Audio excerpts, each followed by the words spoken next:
ଖରା ଦିନରେ ରଜା ଆମ୍ବ ଯେତେ ଖାଆନ୍ତୁ ଲାଗିବ ଆନନ୍ଦ, ଯେତେ ଖାଇଲେ ବି ମନ ଭରିବନି। ଆମ୍ବ ଗୋଟେ ଏମିତି ଫଳ ଯେଉଁଟାକି ସମସ୍ତଙ୍କର ପ୍ରିୟ, ଆଉ ସମସ୍ତେ ଏତେ ଭଲ ପାଆନ୍ତି ଯେଉଁଟାକି ଖରାଦିନ ସରିଗଲେ ବି ତାକୁ ଝୁରନ୍ତି। ତ ସେଇ ଆମ୍ବରେ ଆଜି ଗୋଟେ ବହୁତ ଇଣ୍ଟରେଷ୍ଟିଂ ରେସିପି ବନେଇବା ଯେଉଁଟାକି ମାର୍କେଟରେ ବି ମିଳିବନି। ଏତେ ଟେଷ୍ଟି ବନିବ ଯେଉଁଟାକି ଆପଣ ବର୍ଷ ସାରା ମନେ ରଖିବେ, ଆଉ ବର୍ଷ ଶେଷକୁ ଅପେକ୍ଷା କରିବେ ପୁଣି କେବେ ଆମ୍ବ ସିଜିନ୍ ଆସିବ। ତ ଏଇ ଯେଉଁ ଆମ୍ବର ରେସିପି ଆପଣ ମାର୍କେଟରେ ଖୋଜିଲେ ବି ପାଇବେନି, କାହିଁକିନା ଆମ୍ବର ଏତେ ସୁନ୍ଦର ସୁନ୍ଦର ରେସିପି ଯେ ଘରେ ବନିବ। ତ ଆପଣ ଥରେ ବନାନ୍ତୁ, ଦେଖିବେ ସମସ୍ତେ ପସନ୍ଦ କରିବେ ଆଉ ପ୍ରଶଂସା ବି କରିବେ। ଯଦି ଏଇ ରେସିପି ଆପଣମାନଙ୍କ ପାଇଁ ପସନ୍ଦ ଆସିଲା ତ ବିନ୍ଦୁ ରୋଷେଇ ଚ୍ୟାନେଲକୁ ସବସ୍କ୍ରାଇବ୍ କରିବା ସହିତ ପାଖରେ ବେଲ୍ ଆଇକନ୍କୁ ପ୍ରେସ୍ କରିନେବେ, ଯେଉଁଥିପାଇଁ କି ଭିଡ଼ିଓର ନୋଟିଫିକେସନ୍ ଆପଣମାନଙ୍କ ପାଖରେ ପହଞ୍ଚି ପାରିବ। ଏଇଠି ଆପଣ ଦେଖିପାରୁଥିବେ ମୁଁ ଏଇଠି ଛୋଟ ଛୋଟ ପାଚିଲା ଆମ୍ବ ଦୁଇଟି ନେଇଛି। ଆପଣ ଚାହିଁଲେ କ୍ୱାଣ୍ଟିଟି ବି ଅଧିକ କରିପାରିବେ। ତ ମୁଁ ଏଇଠି ପାଚିଲା ଆମ୍ବର ପଲ୍ପ ଗୁଡ଼ିକୁ ମୁଁ ଏଇଠି ଭଲସେ କାଢ଼ି ନେଇଛି। ତ ଏବେ ଆମେ କ'ଣ କରିବା, ଗୋଟେ ଗ୍ରାଇଣ୍ଡିଙ୍ଗ ଜାର୍ରେ ସବୁ ପାଚିଲା ଆମ୍ବର ପଲ୍ପକୁ ଆମେ ସେ ଗ୍ରାଇଣ୍ଡିଙ୍ଗ ଜାର୍ରେ ଟ୍ରାନ୍ସଫର୍ କରିବା। ତ ଆପଣଙ୍କ ପାଖରେ ଯେକୌଣସି ପାଚିଲା ଆମ୍ବ ଆଜିକାଲି ମାର୍କେଟରେ ବହୁତ ଭେରାଇଟିରେ ମିଳୁଛି, ଆପଣ ଯେକୌଣସି ଆମ୍ବ ବି ନେଇପାରିବେ। ତ ଏବେ ଆମେ ପାଚିଲା ଆମ୍ବର ଟେଷ୍ଟ ପାଇଁ ଏଠି ମୁଁ 4 ଚାମଚ ଦେଉଛି ଚିନି। ତ ଆପଣ ଚିନି ଜାଗାରେ ଗୁଡ଼ ମଧ୍ୟ ଦେଇପାରିବେ, ଯେହେତୁ ଟିକେ କଲର୍ ଆଣିବା ପାଇଁ ଭଲ, ସେଥିପାଇଁ ମୁଁ ଏଠି ଚିନି ଆଡ଼୍ କଲି। ତ ଆଉ ଟିକେ ଫ୍ଲେଭର୍ ଆଉ ଟେଷ୍ଟ ପାଇଁ ମୁଁ ଏଠି 2ଟି ଗୁଜୁରାତିକୁ ଭଲସେ ତାର ଛଡ଼େଇକି ଆମେ ତାକୁ ସେଥିରେ ଆଡ଼୍ କରିବା, ଯେଉଁଟାକି ଗ୍ରାଇଣ୍ଡିଙ୍ଗ ପାଇଁ ଇଜି ହେବ।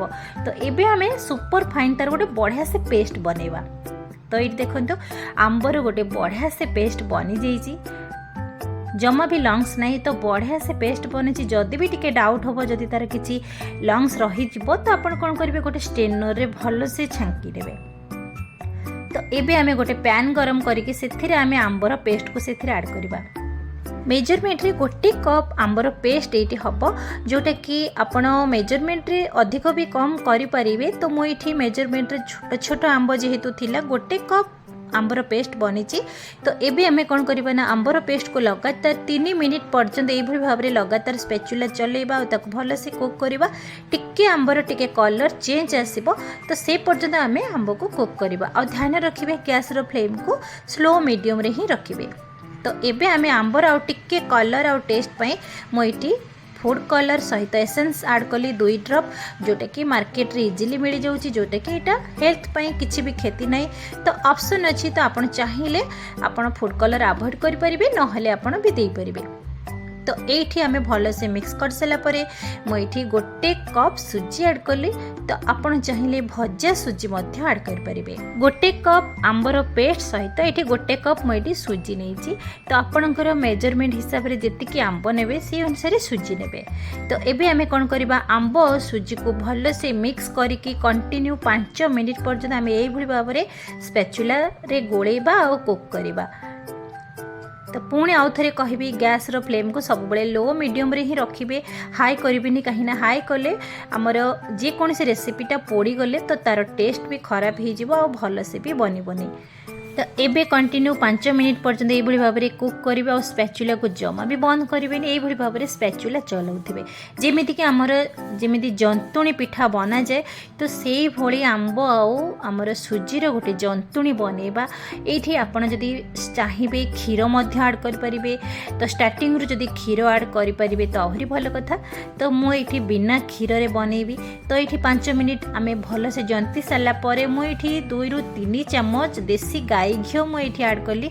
तो कहीं टे टेस्ट आने आउ भल से टे शाइनिंग आसो, जेहेतु तो आपड़ बिना घीरे बनई पारे, किंतु देसी घी तार गोटे टेस्ट गोटे बहुत ही निरा। तो मुझे 2 रु 3 चम्मच देसी घी मुझे ऐड कली। तो प्रथमे जदि आप सुजी को भाजबे तो घीरे भाजिकी भी ऐड करें। तो बिना क्षीर जेहेतु आमर बना है, तो से मुझे 2 रु 3 चम्मच मुझे मिल्क पाउडर ऐड कली। तो आउ टिके टेस्ट भल आने। तो एबे हमें भल से मिल्क पाउडर को आमर सुजी जंतुणी सहित भल से मिक्स करके आमे पुणी 2 रु 3 मिनिट आमे भल से एमती जंतीबा।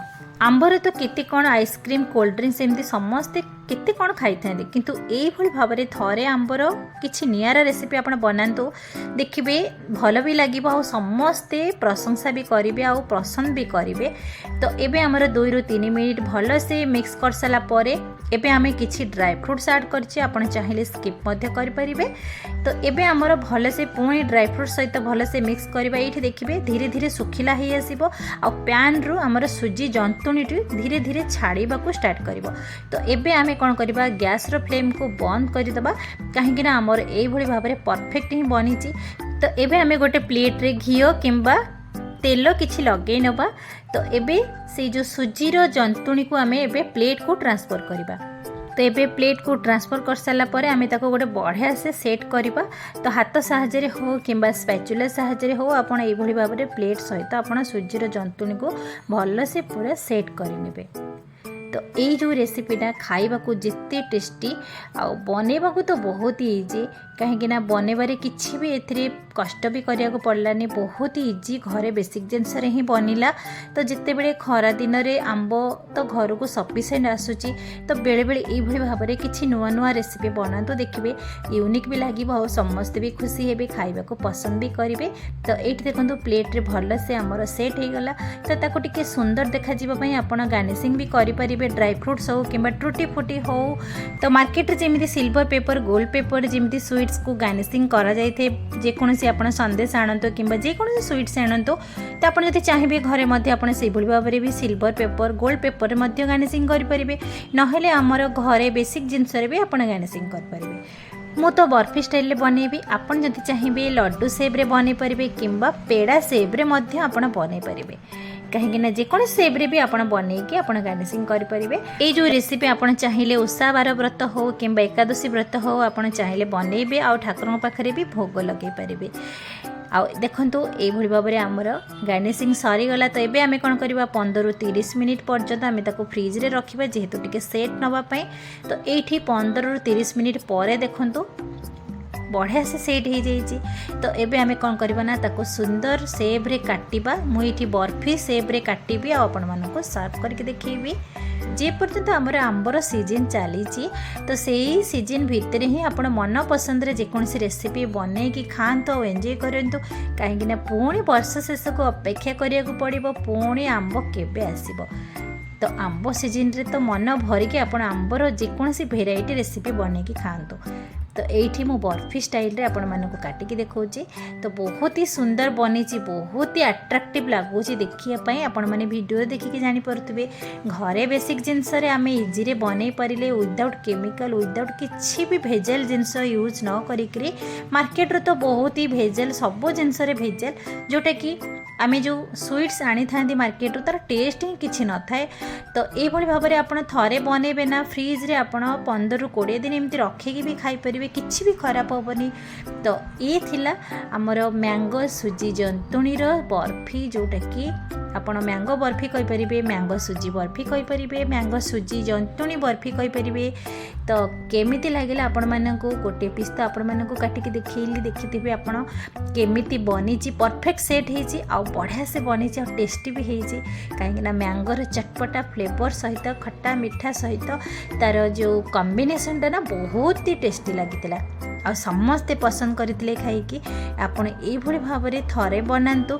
मु भाविली कि आपण मान सहित निश्चित भाव में शेयर करी। तो जदि आपण मानक ये रेसिपी पसंद आसी तो बिंदु रोषेई चैनल को सब्सक्राइब करने आ पाखरे बेल आइकन को प्रेस करने आ छोटिया लाइक टे करने को जमा भी भूलें। पुणी देखा न्यू वीडियो रे से पर्यंत रहुछि नमस्कार।